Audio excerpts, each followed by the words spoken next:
Based on the questions I see, it seems pretty clear that most folks don't take the time to review the rules associated with their GMRS license. Considering the language used in government rules, that's no surprise. For those of you who prefer to watch and listen, this video's for you.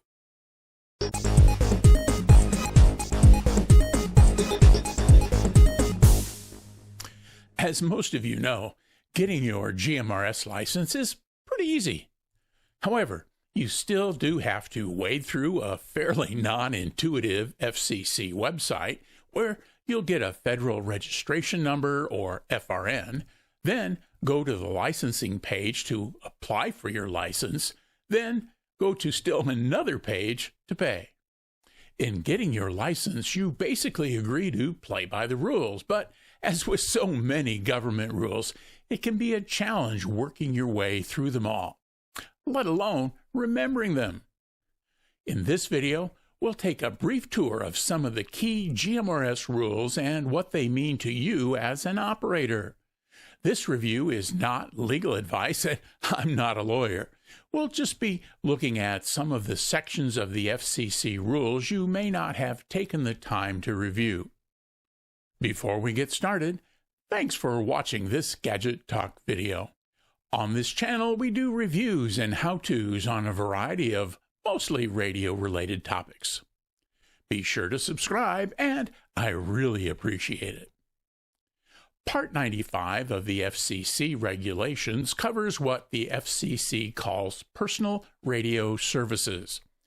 These services include citizen band, or CB, the multi-use radio service, or MURS, the family radio service, or FRS, and the general mobile radio service, or GMRS. In CB, MURS, and FRS, the devices are licensed, not the operators. In GMRS, the device must have an FCC certification, but the license applies to a person and their immediate family. When you apply for a license, you identify yourself, certify that you meet the requirements, and pay the fee, and then receive a call sign. Some requirements cover all the services, and some are unique to each individual service. For example, the FCC requires all radios to be certified, and this is important, for each particular service. Another common requirement is that all personal radio service radios operate on specified channels using the FCC assigned frequency. Users are not allowed to use those various frequencies on other than type-certified radios. Other requirements are unique to each service. An example here would be that FRS radios are not allowed to have detachable antennas. That's why you often find those bubble pack radios with molded-in antennas.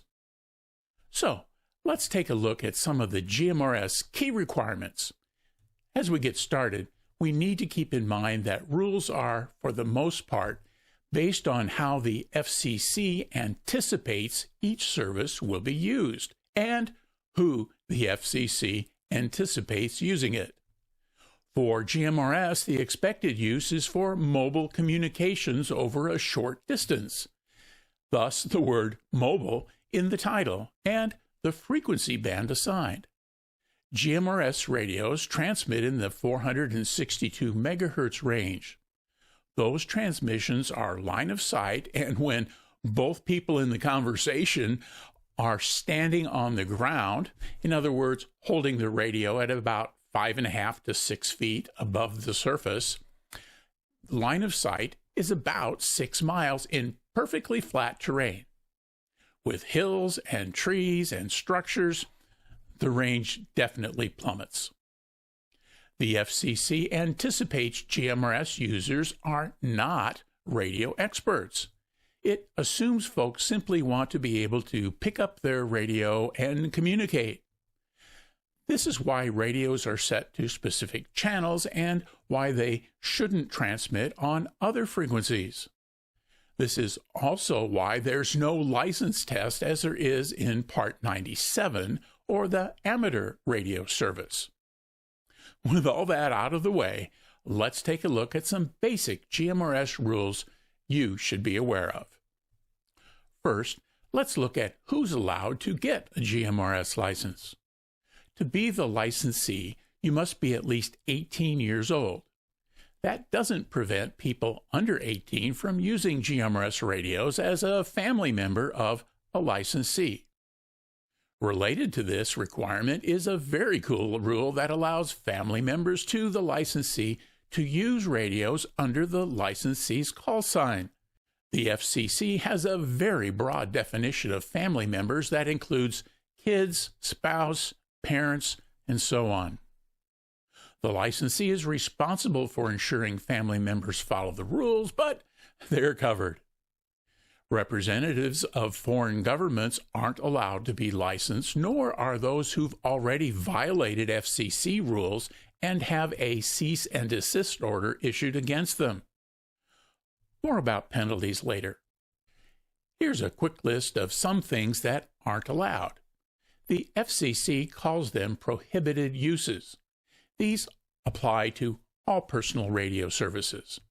It says that no person shall use a personal radio service station in connection with any activity which is itself against federal, state, or local law.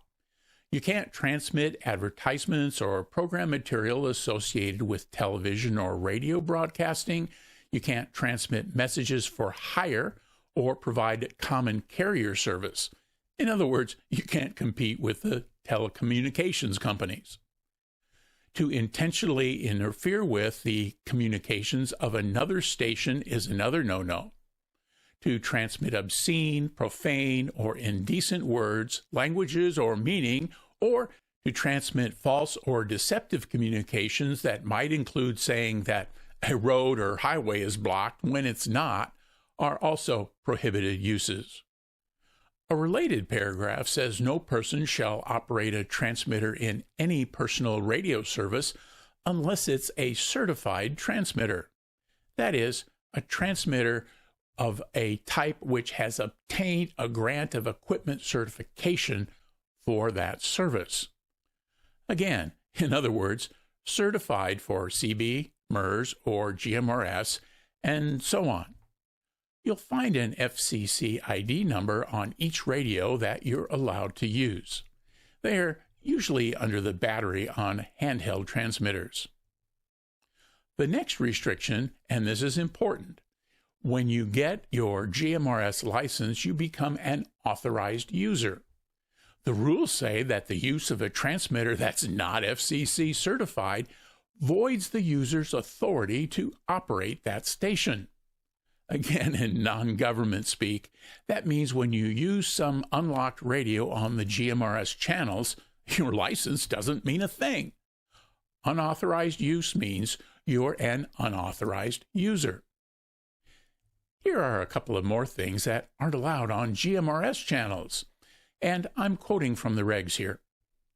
In addition to the prohibited uses outlined in Section 95.333 of this chapter, GMRS stations must not communicate 1. Messages in connection with any activity which is against federal, state, or local law. 2. False or deceptive messages. 3. Coded messages or messages with hidden meanings, excluding 10 codes like 10-4. 4. Music, whistling, sound effects, or materials to amuse or entertain. Number 5 is advertisements or offers of the sale of goods or services. Number 6 is advertisements for a political candidate or political campaign. Messages about campaign business, however, may be communicated on GMRS. Number 7, international distress signals such as the word Mayday, unless you're actually on a ship or plane and need help. Messages which are both conveyed by wireline to a control link and then transmitted by a GMRS station. Messages, except for emergency messages, to any station in the amateur radio service, to any unauthorized station, or to any foreign station. This one is a bit tricky. The way I read this is if you know your buddy is using an unlocked, non-certified radio which is unauthorized, you're also in violation of the rules. Now, I know someone is about to start pounding out on the keyboard some comment saying about how would anybody know. Frankly, it's unlikely anybody would know, but that doesn't change the rule. If your view is that it isn't wrong unless you get caught, well, you're probably wasting your time with this video anyway. Now, back to the list. Number 10, continuous or uninterrupted transmissions except for communications involving the immediate safety of life or property. And last, number 11, messages for a public address system.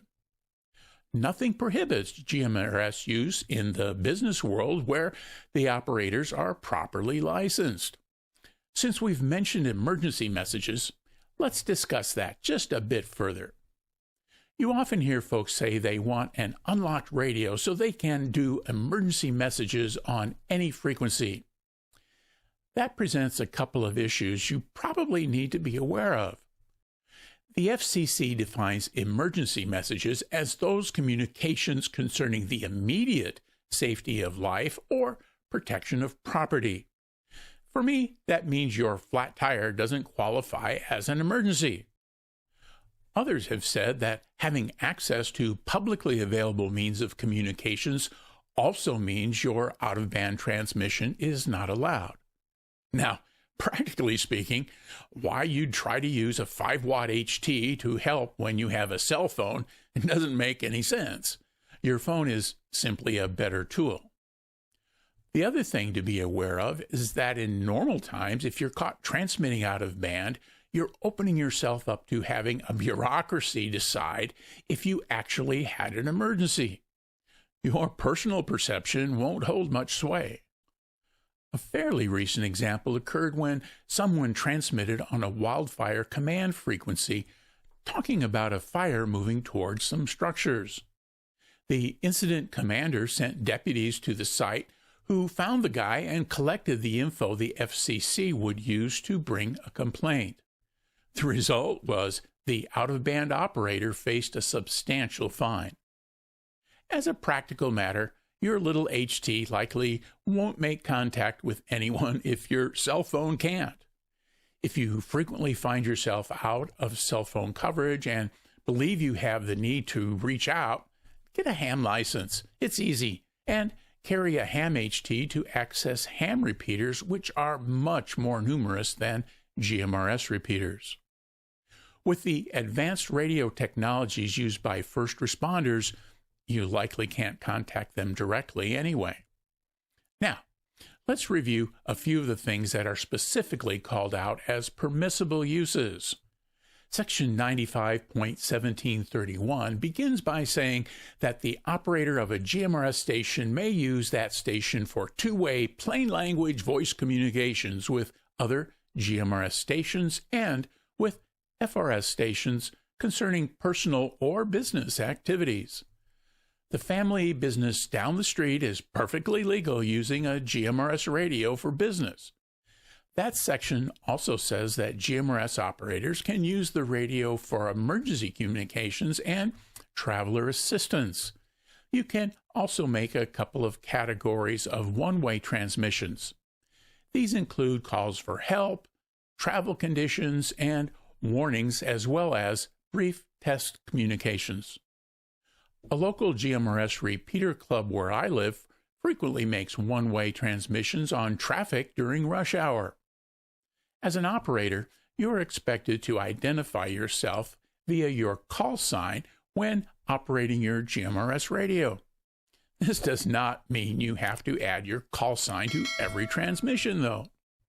The rules say you should identify after every single transmission, after every 15 minutes of a conversation, and then every 15 minutes thereafter for a longer series of transmissions. You don't need to get carried away with transmitting your call sign. You should use those same rules when using a GMRS repeater. If you've seen any of my ham radio reviews, you may have noticed I often talk about spurious emissions and frequency attenuation. While ham radios have an FCC certification number, that certification often falls under Part 15 rules, which include such things as not receiving cell phone frequencies, not day-to-day ham operations. That's in Part 97. Hams have the responsibility to monitor their spurious outputs as part of their Part 97 license. As a GMRS licensee, you don't. That's the responsibility of the manufacturer and the FCC certification process. GMRS radios do have emissions requirements, but they're not your concern. That's also why you shouldn't be using ham radios or other non-certified radios on GMRS channels. Let's continue a brief discussion on antennas. Previous rules had antenna height limits. The current GMRS rules don't, at least not specific for GMRS operators. GMRS operators do have to follow the rules the FAA has for obstructions to air navigation. Those limits apply to all types of broadcast towers, not just GMRS. The other fairly new thing is that while basic GMRS radios can have detachable antennas, GMRS radios that transmit digital data cannot. This means non-data radios can have antennas on a vehicle, whether they're connected to a small HT inside or to a mobile rig. Radios that transmit digital data, such as GPS location, or send requests for that data from other users, must have non-removable antennas. I've got no idea why. It is what it is. There are several brands and models of GMRS radios that can transmit digital data. Their antennas should not come off. If you have one of these radios, you run the risk of breaking the antenna attachment if you try to force the antenna off the radio. The last thing we'll discuss is what happens if the FCC suspects you've committed some violation. First, the likelihood of that is about zero for those who aren't trying to be a bad actor. For example, you won't have anyone knocking on your door if you fail to identify within the proper time intervals or use some colorful language once in a while. On the other hand, if you're mad at the repeater operator and sit next to his antenna constantly transmitting a carrier to prevent him and others from using the repeater, that's another issue. Flagrant violations and interfering with the GMRS channels will likely draw some attention. That attention will often come from other GMRS users who complain about your behavior to the FCC. Section 95.311 is called Notices from the FCC. In a nutshell, it says that if it appears to the FCC that the operator is violating the rules, they will send an official notice, that is a letter, describing the violations. The operator must respond in writing to the notice and provide the information requested within the time period stated in the notice. The response must include those actions the operator will take to prevent the violations from happening in the future. If the notice concerns the operator station causing interference, it will include those actions the operator must take to stop the interference. In the penalties part of that paragraph, it explains that if the FCC determines the operator is willfully and knowingly violating the rules, the FCC can seek substantial fines and even imprisonment in a federal court. They can also, under some circumstances, issue a cease and desist order, forcing the operator to stop using the station. Using GMRS radio includes a pretty wide set of activities and behaviors. Casual users using their radios to chat with friends and family, even businesses, can easily operate within the rules. As with many regulations, enforcement may seem spotty, and it often is. However, Those rules provide the legal background for enforcement agencies to take action against those who abuse the airways. Again, I'm not a lawyer, and you should not consider this legal advice. It's just a stroll through the regs, picking out some things I thought you might find interesting. If you found this video helpful, please like and subscribe to the Gadget Talk channel. Join me over here for a link to my GMRS video playlist. Thanks for watching.